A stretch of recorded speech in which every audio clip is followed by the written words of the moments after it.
Welcome to the second Saturday Artist Talk. We have some in-person guests wearing their masks, and I am Conrad Meyers, and I am here with Nasim Moghadam, who I haven't seen in a month after spending every day for 2 weeks with, while we put together this incredible installation here at Aggregate Space Gallery. So just a little bit of background about the second Saturday Artist Talk. We developed this to be on second Saturdays, which coincides with what used to be a lot of Oakland Art Murmur Saturday stroll events. And so there were a bunch of galleries that used to have artist talks that happened on the second Saturday of every month. And we decided to do this early timeline and have mimosas and have it be this kind of fun thing, but also have it not be a traditional artist talk. The goal was always for it to just be a very casual question and answer chat that led a lot of legacy and archivability to what the artist was thinking at the time. And I always loved the idea of a present tense reaction to the work and what it means now, because I presume that this work will have legs because it's so wonderful. And I also presume that Nasim and the world will change. And so I dream of a world where 10 years from now you look back on this and can see how you were thinking about this work now and compare that to how you were thinking about it then. And then also for our viewers to look back on all the things that, that archives let us look at, how people have changed, how times have changed, how language has changed. So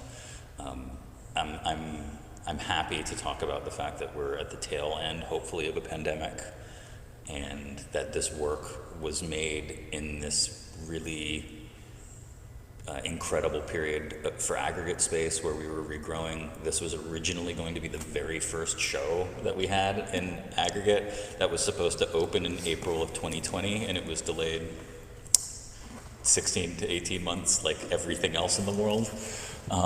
But we're lucky to be here now, and we have this time to spend together and think about these things, and thank you for being here. It's really great to see you. Thank you for having me here. Yeah, and Willis is behind the scenes monitoring things and monitoring the YouTube, so those of you that have chimed in on the stream, welcome. And let her know if there's any trouble with the sound.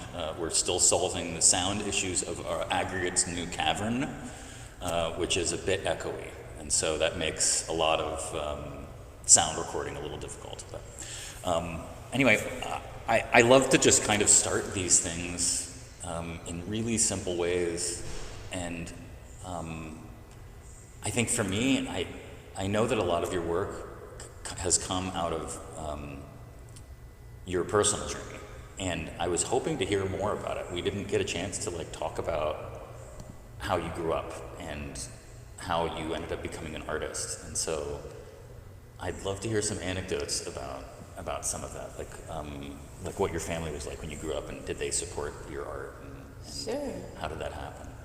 Yeah, I was born and grew up in Iran, so in a non-religious family, but in a religious country. Yes. I became, I don't want to say exposed, but I was interested in art since maybe my elementary school. I was so into drawing and painting, and I was like, oh, I'm an artist, I can draw, I can paint. And my family were always, my mom, my dad, and especially, and one of my brother-in-law were so supportive. So for me, it's just to encourage me to do it. But just as a kid who is drawing and painting. Right. But for my high school, I was really interested into art, and I don't know why at that time I was thinking, okay, graphic design. I want to be a graphic designer. Maybe because it was so famous. That was why I went to an art school, high school, studying graphic design.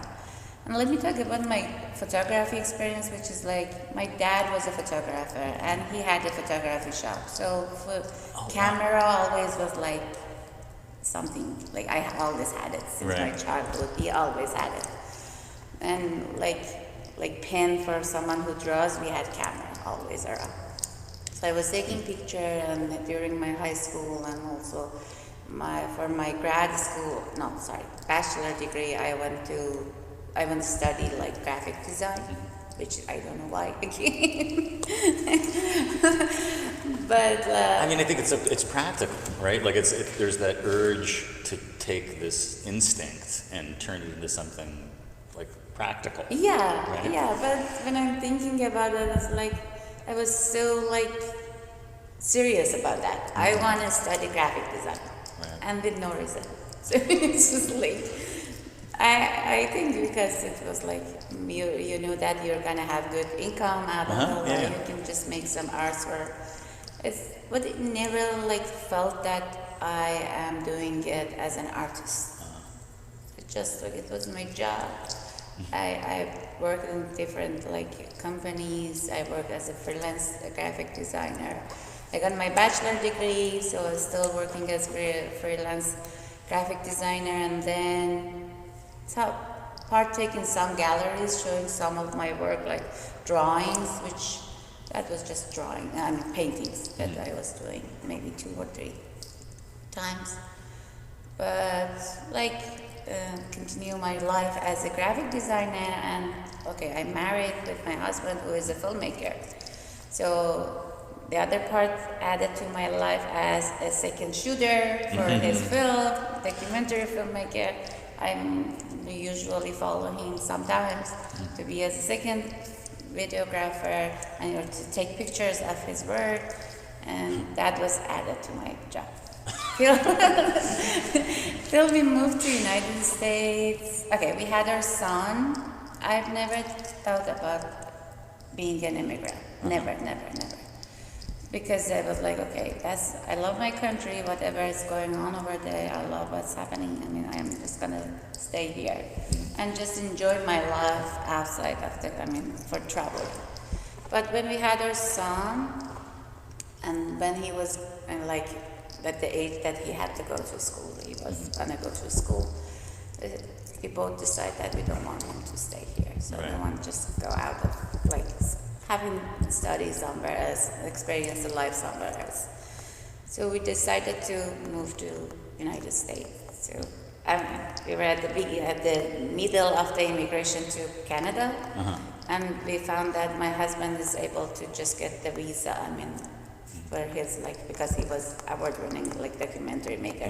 So we came here with his situation with the visa, and in 8 months we just flew directly to California. And when we came here, I was barely able to speak English. Barely. I have a friend she always, when we talk, she's like, "You remember?" It was just like hi and bye, and I'm like, that was my only English that I knew. Hi and bye, and it was so tough. But I was really really weak in I understood well, but not able to talk as much. And hated to go to English, ESL classes. I hate learning English since my childhood. So my mom was like, you need to learn English, And I was like, no, I don't want it. It's such a terrible language. I'm so sorry. No, not because it's terrible, because I wasn't into learning another language. I remember when I was in elementary school, my mom every time, each summer, she was like, you need to go to English lesson. And no, I don't want it. So it's just I hate it. And same when we came here, I hated again to go to English classes. It's no, I'm not gonna do it. So instead of going to English classes, I decided to go to just whatever I enjoy. Just take those classes, learn the process, language during those classes. So I went to Foothill College. I took as much as photography classes as I could because I was so comfortable doing it. I knew it in advance, so I was learning some new stuff and learning the language. So there started my journey as an artist because I found that. So I'm so interested in photography and the language of the photography. And then there was a competition where like we were asked to enter your work for the competition, like addressing human rights. So that was my first approach to human rights in that like competition. So I made a series of self-portrait of myself, like addressing the same concern of like female identity, especially like Swana community. And then I entered that competition, I got nominated, but just like to find myself, my voice, the start point was that Foothill College competition that I entered in. So then, yeah, I decided to, okay, I want to teach. I just want to move forward. I want to like grow more than this. I want to learn more because I was in the area of the arts since my childhood, my high school and like undergrad, but never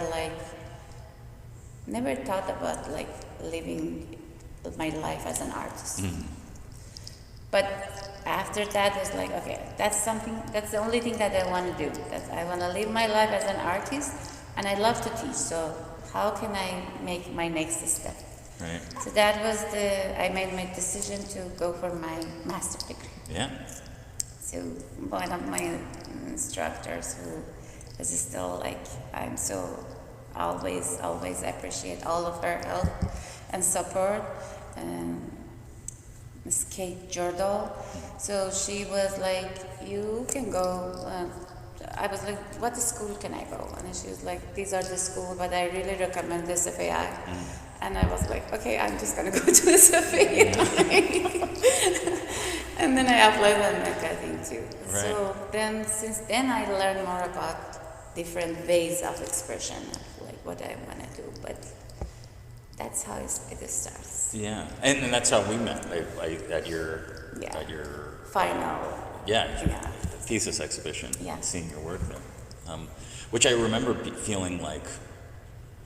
It's so funny that I didn't know that you were a graphic designer, but I remember that feeling of like, this is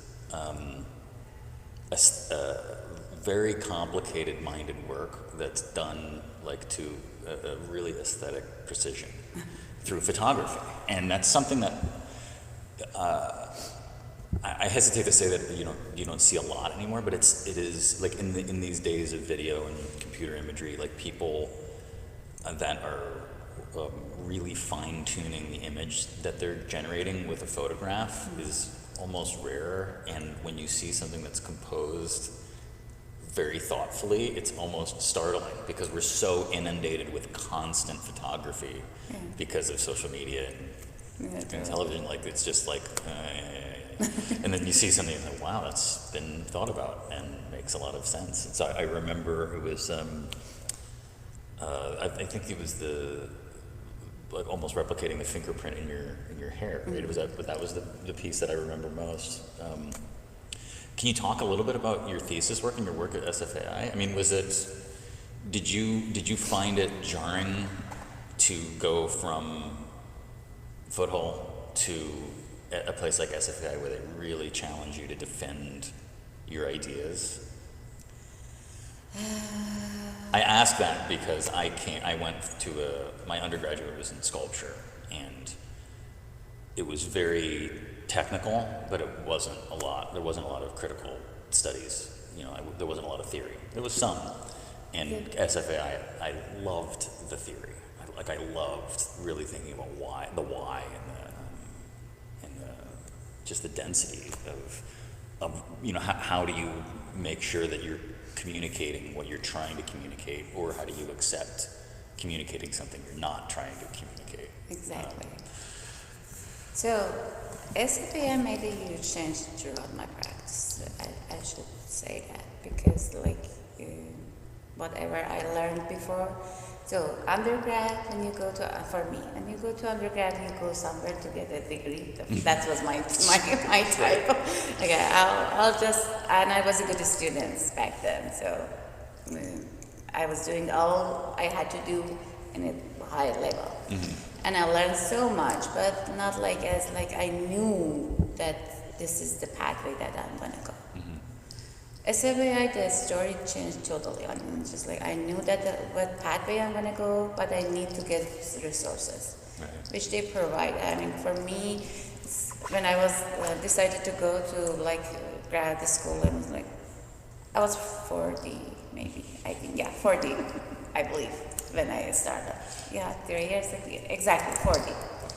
So, why do you want to go? You don't need it. Or why do you want to go? Okay, I know what I need, and this is what I need, and I'm gonna go. It's just like, and I used all my time that I could. So if you like, I was a mom. Okay, I'm a mom, but I'm going to school, so I need to spend the time that I need and to like learn whatever I want to learn. And it changed my life through my practice to be like, okay, whatever I was doing was focusing on photography. And there I found that I can try this, I can try that. How can I tell my story through sculpture? How can I tell my story through moving pictures, like not just photos? And how can I have all of this connected to each other? So it's just like by learning, by theory, by like, this SFAI is not like practical, like they learn you how to do something, it's just like, that's just the idea. Yeah. And there I learned, I found that's what I want to do is like, female identities still is my first priority to work on. But I would love to try different techniques of how to bring that up. Which, as you see in this exhibition, I'm trying so many different stuff, and I enjoy doing them. So material became something that is just like the main thing in my work right now. It's just like, why do I use broken bottles? Why do I use hair? Why do I use wires? It's just like, or this type of food, or it's just like material becomes an addition to whatever I was doing. Yeah, I mean, I think there's at SFAI there's an expectation that you'll figure out the technique, that they really push you to identify what materiality best fits the work you want to make. You know, the story you want to tell. I'm trying to find the word. It is about generating that space for a viewer in your work, and what is the most effective way to have that communication happen in that scenario. Exactly. And there's a trial and error that happens, and you most definitely found some of your favorite materials at SFAI because you're still working with them. Yeah. You know, a few years later, not so many years later. But there's something about that experience at that school, and I think there are other Master of Fine Arts schools that really try to just separate that. Technique can come, but we're going to focus on conveying what you're trying to convey, and you becoming an expert at that, at your ideas and how they're interpreted, and what best ways you can manipulate your audience into hearing them or asking the questions you want them asking, thinking about the things you want them thinking about, And I think, you discovered so you were working with glass and soil and hair and self-portrait, and all of those things are still apparent in this exhibition. But what I like about this exhibition is that the only traditional piece of work in the exhibition we left downstairs. So we left this older version of your self-portrait downstairs as an entry piece, and we also used it for the promotion, but abandoned all of that work up here. This has become this haunt, and right now the sound is off for the exhibition. So those of you that are here, and those of you that may be watching and that have maybe either seen this or still have, I think 2 weekends left to see it after today. There is a soundtrack to this exhibition that is just on the verge of volume you can't handle, and it is unbelievable and ties everything together in a way that I don't think works like this could be tied together outside of something like that soundscape that you've generated. So since we can't hear it, can you talk about it a little bit? Yes. So the main idea for this exhibition, the inspiration of the work, the first piece that I made for this exhibition was the cradle piece, which is the lullaby piece, which I was inspired by Sahar Dalijani, who is here. She's a really, fantastic author. I've heard her story about she was born in jail, so, and she had the book, so she's like a book about this, like all her lifestyle and like, if I'm not wrong. So it's just like about her life and her mom who's giving birth to her, like in the jail and all the other stuff. And it was so at the moment, the moment where we were talking about borders and like kids who are being separated from families in here in the United States, and I am a mom, so it's just like it touched me a lot. So I was thinking about making a piece, just like answering or questioning those thoughts that I had. So this came like, okay, I want to create a large cradle that represent the bars. For me, just the first visual aspect was the bars.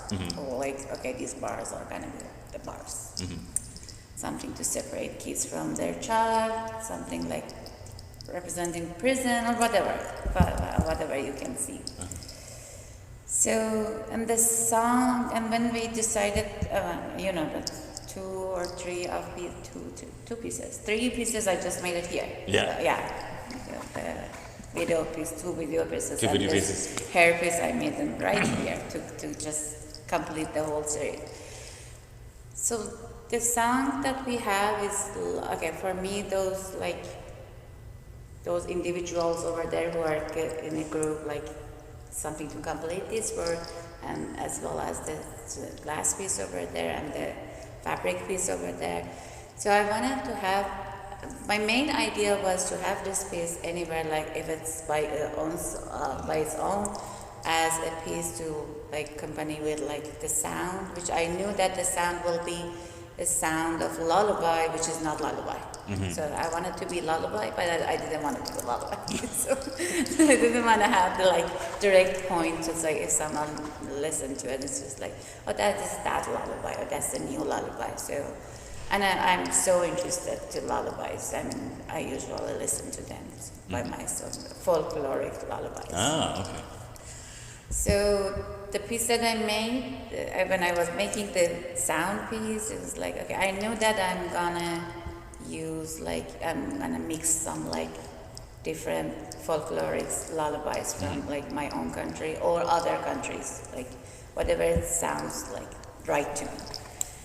I have like collected, and I have everybody who I was talking about, like my niece, please just send me like lullaby, my mother-in-law, my mom, like my husband, was just everybody.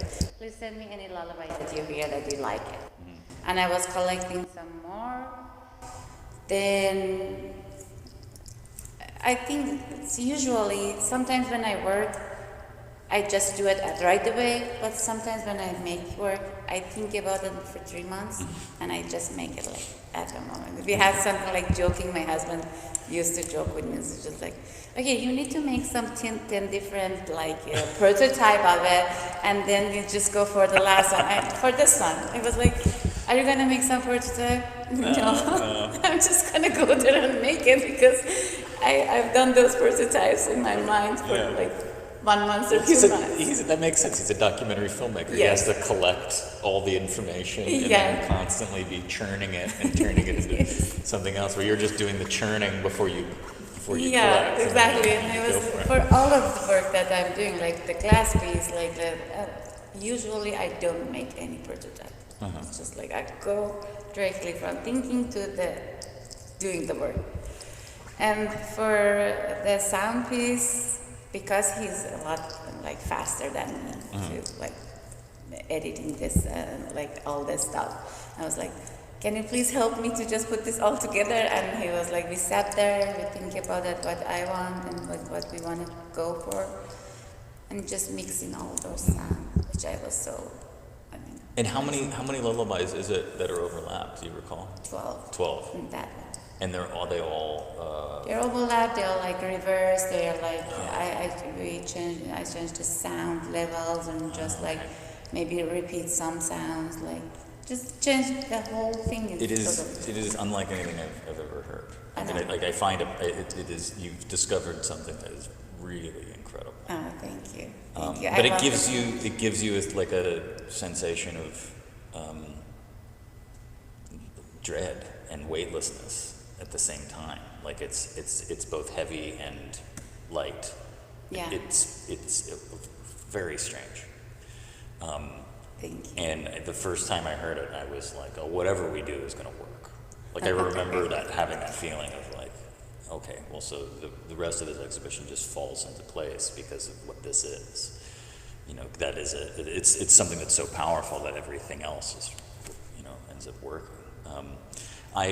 I liked, so like that way of working is very different than the way we worked with, so the crib had been built before you had built this at the beginning of COVID, before. Yeah, exactly. And in March. preparation, you finished it Yeah. right when we were canceling the show. Exactly. Yeah. And I remember the conversation, we had a phone call, and you said, okay, that makes sense. Can you store it for me? Because it's huge, and then that worked out. But I didn't know how big it was until we started. I came and helped you pick it up, and we installed it. Can you talk about what it means to scale something like this? We have this funny quote that everybody loves. You were generous enough to speak at our fundraiser right before we lost our previous space. And in that you said, I love big sculpture. And that was before you made this. And people love that quote, so we've been using it to promote this event and stuff. But Willis loves it because she also loves big sculpture. And I love big sculpture, and that's why Aggregate exists, is because we want to make space for these things that aren't completely impractical, and yet you need the scale to appreciate them. And this is one of those things. So what made you make So to be honest, I love to have this twice bigger than this, because that way I will just to represent the thoughts that I have, monumental, to create a monumental feeling of what I was gonna say. So I believe that was maybe I will make it a bigger one someday if I have my own wood shop. Yeah. But I was that was my plan for the time that I was doing it.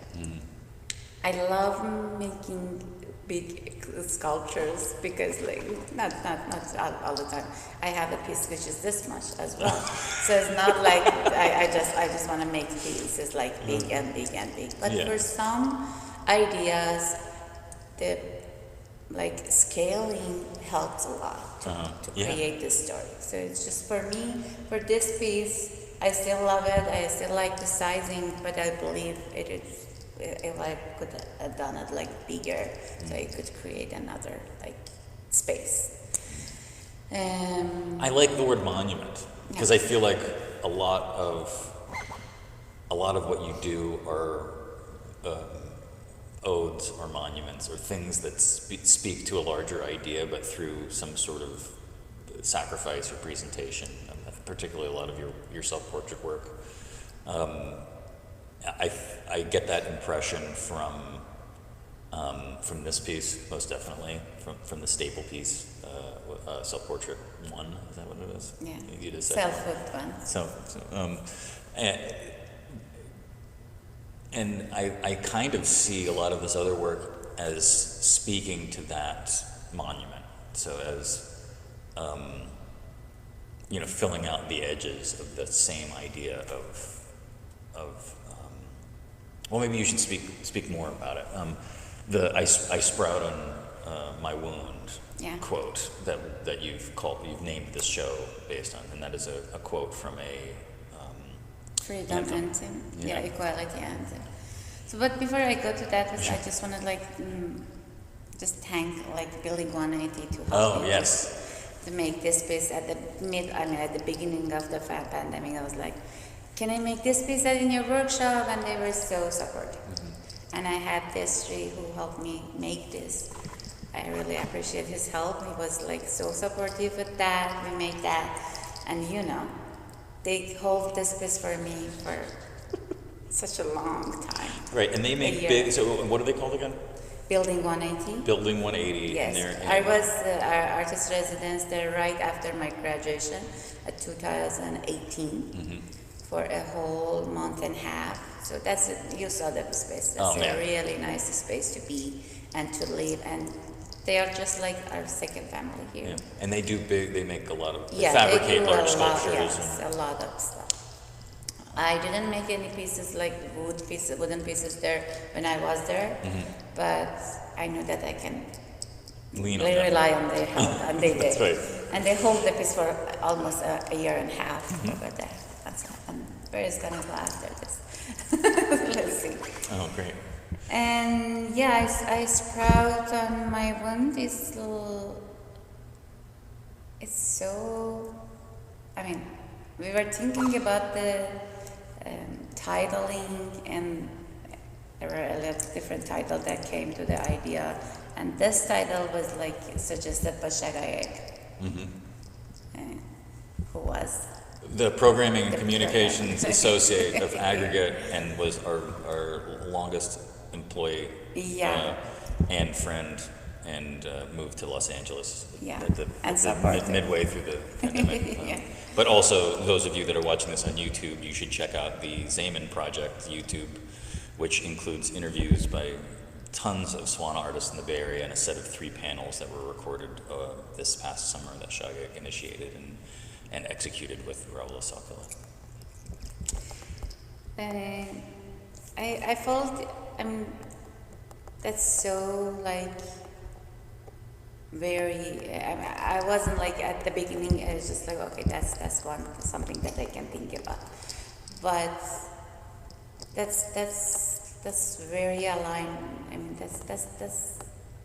It became like that is a part of all of this piece. This just one little sentence of I sprout on my wound, which is equality and team for Iranian equality and teams. Right. And can you, so like to me, when I think about that phrase, I think about like regrowing from a point of departure. So like the idea of a rebirth or finding a way to continue on after being injured. Yeah. And is that exactly. Am I reading into that correctly? Exactly. Something that I tried to like incorporate in all of these pieces. There is harm, but there is hope as well. Yeah. So it's just like, I thought it so matches to what I'm doing here. Like if the glass piece, if you touch it, you hurt yourself, but still you can touch it. Right. The fabric is just like, it's glass, it hurts you, but it's a fabric. So we need to learn to grow from our wounds. We are like, I'm talking about myself. The anthem is about female. We are female, we are free, we have voice, we can work, we are moms, we are like, it's just like all about these very basic rights, which you are talking about. But it's just in addition to all of those, like, that's a wound, but we are grow from. So that's the glass.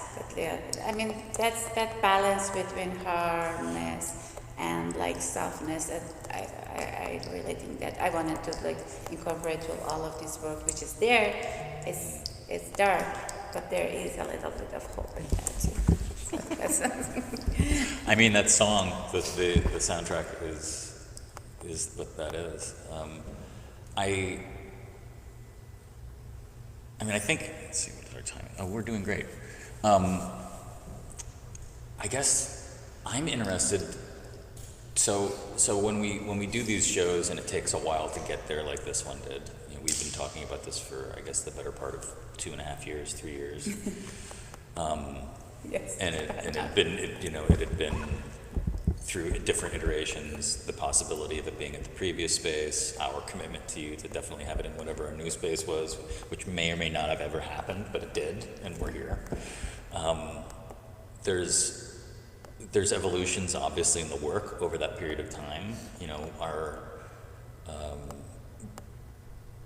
we both had crazy summers. We both were trying to work through other personal issues while we were doing this installation, and didn't have enough time to do what we wanted to do, and it still turned out to be this incredible thing. And I think that is in part your dedication and your ability to really want to achieve your full vision, which is absolutely admirable. And your support. As best we could, as always. But that's all we can provide is the best we can. And you know, I think about certain things that we were able to pull off in this installation that we never have done before. The floor projection, which is something our previous space wouldn't have been able to be done certainly as cleanly or appropriately. Generating a soundscape such as this that is so deafening and so fully taking advantage of the space. When you think about where this happened in your career, you know, this moment before you just began teaching at CCA, you're still teaching usually younger children. So you're teaching college kids and you're teaching young children. You know, you have this large installation, which hopefully will have some legs due to video and photography capture, which I know you did some, we'll do some more. What are you excited about most as this is a leaping off point? What's next? What do you imagine? What do you imagine the thing that you're going to work on to see what happens? So, I have like hundreds of ideas right now that I'm thinking about for months, and I just do it like in one video. So, so I'm just going to continue what I'm doing, like just like to develop my practice more. And I love what I'm doing right now. It's just like I talked to my husband, my family, and it's just like right now, after 10 years, we moved to the United States after 10 years. I mean, for 10 years ago. So, and then I was like, I felt all the time, I felt like I can't make it. It's not like, it's so hard. Life is so difficult. I'm not happy. I thought I've been teaching for 3 years right now. Yes. And I enjoyed it. But my goal was to just like, okay, I want to teach in higher education, and which I love. When I go to my classes, I love. When we work together with the students, this is something that I love. And I make art. So that was my goal, which was not clear when it's going to happen in the future. If I'm 50, 60, I don't know. Right. But this year, everything came together. So that was like my fortunate part of my life. So if I was thinking like I'm just gonna, that was my goal. So I just want to teach, and I just want to create art. Live my life as an artist who teaches, because I believe teaching is just like parallel to your practice. For me, is a level of learning and learning. I mean, that's you get those experiences where you get to have those conversations with people that are learning things for the first time, or asking questions that somehow in your last 30 years of art making you haven't asked yourself yet, you know. And a lot of fresh minds that you are like working with, even though the little ones. I mean, if I work with elementary school or high schoolers, they gone so far in like new ideas. So yeah, I'm enjoying it a lot. And I'm creating some new works. Some of the work that I have here, there's going to be another edition of them, which is like a scaling.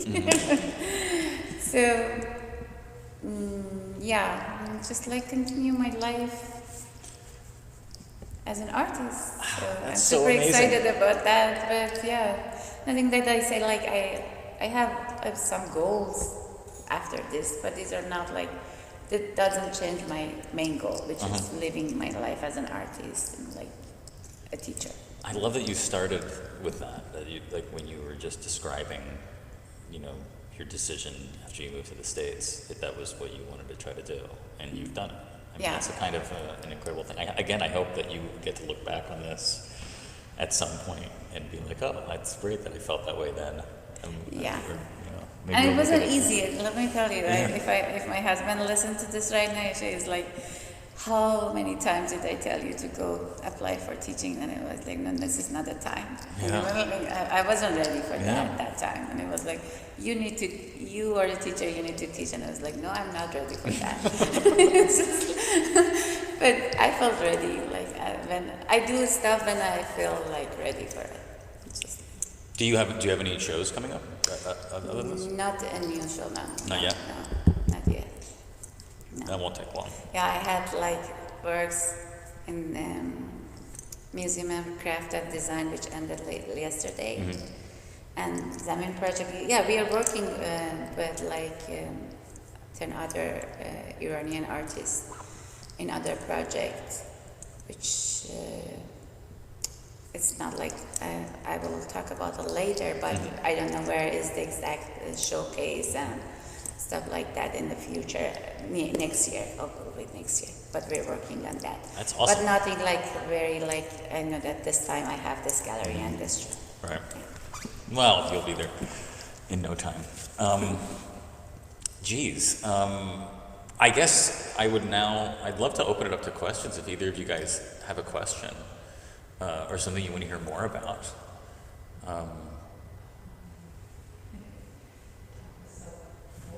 It was a dense, beautiful talk. I mean, I'm actually... It was intense. I appreciate that. I appreciate you guys being here.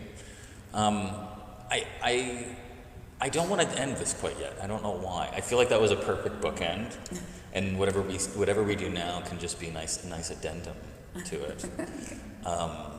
But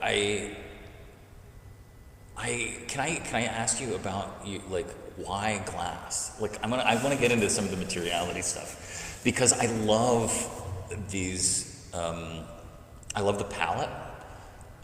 This show is very consistent.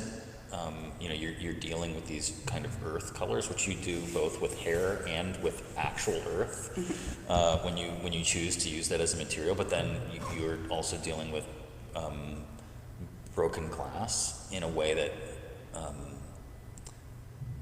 it's a weird material in that it has all those earthy tones because it also is made of earth technically, but then also generates a lot of this clarity and reflection. And you've worked with it in the rug piece and obviously these two pieces. Like what's the importance of broken glass and what's the importance of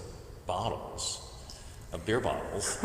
And then like as another part of that, like how does that to you work with hair?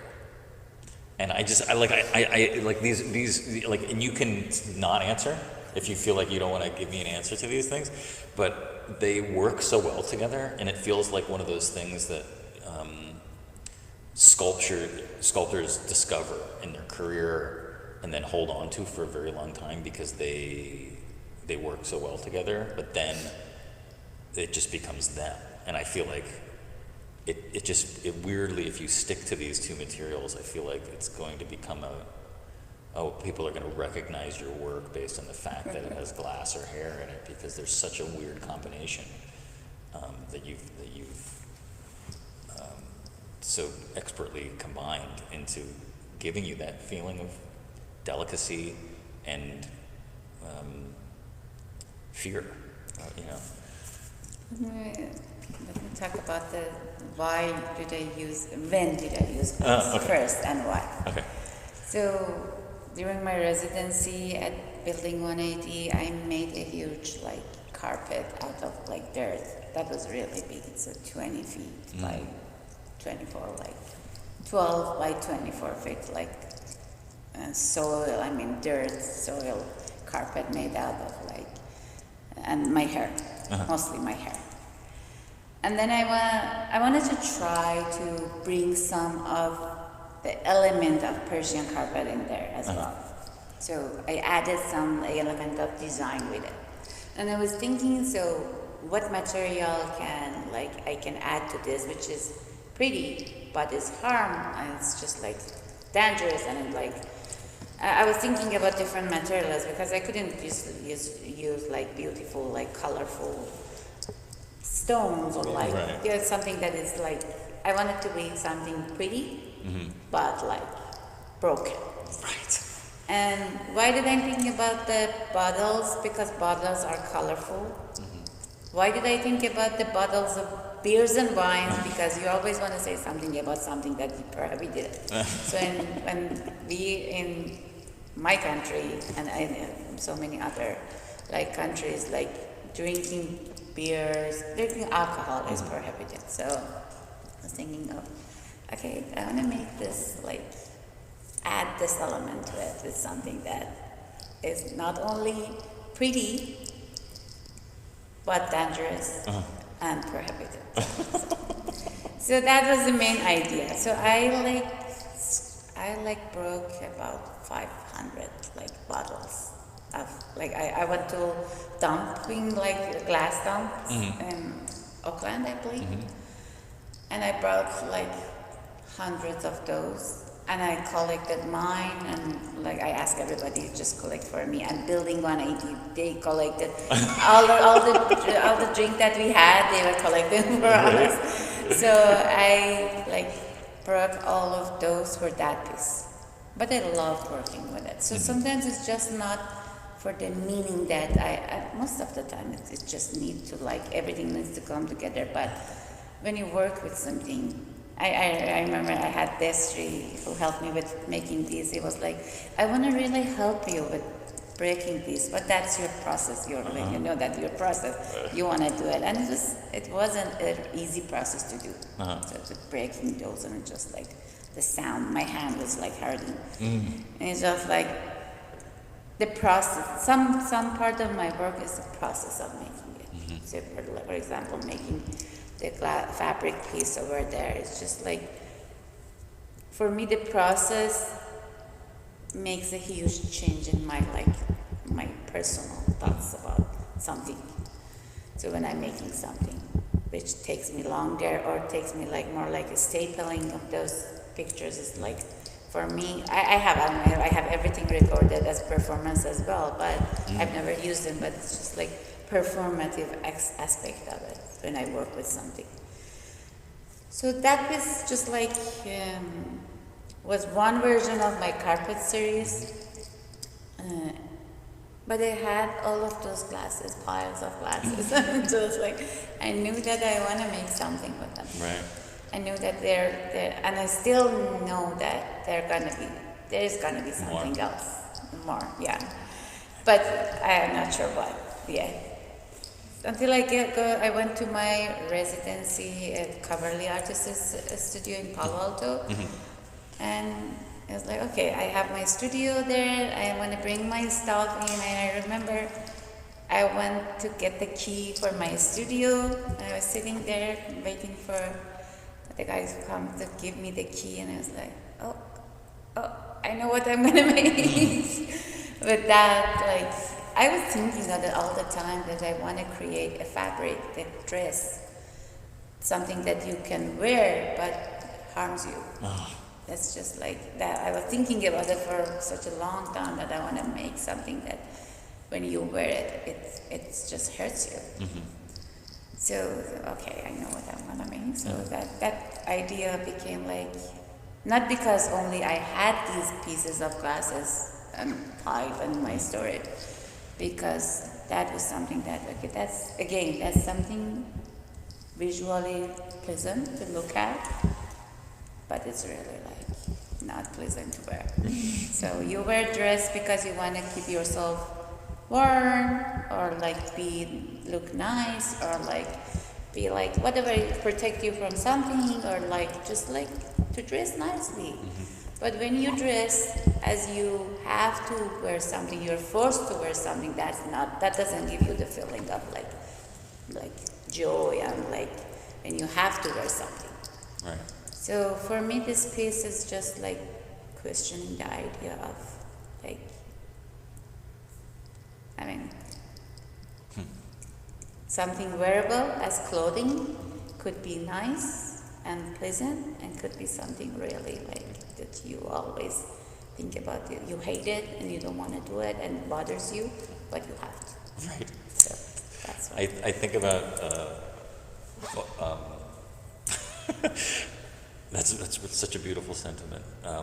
I think about like children and how they hate like clothes.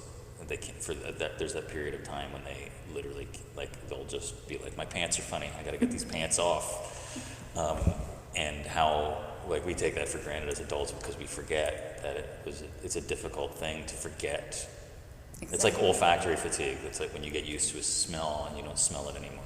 Yeah. That we all deal with that on a day-to-day basis with our clothing. That it's just, if you were to think about how every little one of your body hairs is being bothered by the clothes that you're wearing, you'd go nuts. But there was a period of time when we were 3 or 2 when we were going nuts because of that, and our parents just said, "Shut up and keep your pants on." And now we just are used to it.